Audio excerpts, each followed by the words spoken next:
গুলবাজি গল্পেও মহারাজ ছিলেন সিদ্ধ। দু একটি এখানে আমাদের রীতানন্দজি মহারাজ বলছেন।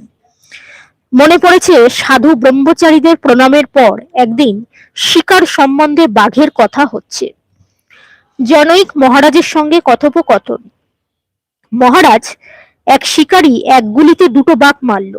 মহারাজ, তাই নাকি?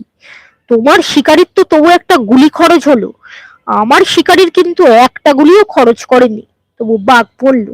কিরকম? মহারাজ, বাঘটা শিকারীর দিকে তেড়ে আসছে, একেবারে কাছে এসে গেছে, বন্দুক রেডি করে গুলি ছোড়ার সময় নেই।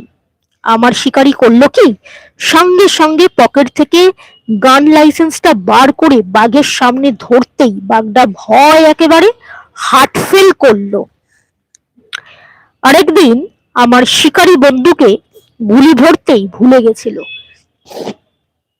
বাঘ এসে পড়েছে সামনে, দেখেই খালি বন্দুকটা হাতে নিয়ে তাক করতে উদ্যত হতেই বাঘটা ভয় পালাতে গিয়ে পা হড়কে গিয়ে পড়েই মরে গেল। মহারাজ, ওই বাঘটা পালাতে গিয়ে পা হড়কে মরে গেল? আমার শিকারীর প্র্যাকটিসে বাঘটা যেখানেই মরে গেল। শোনো তাহলে, আমার শিকারীও বন্দুকে গুলি ভরতে সেদিন সময় পায়নি।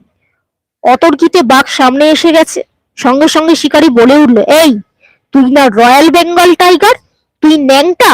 শুনেই না বাঘটা লজ্জায় ওখানেই মরে গেল।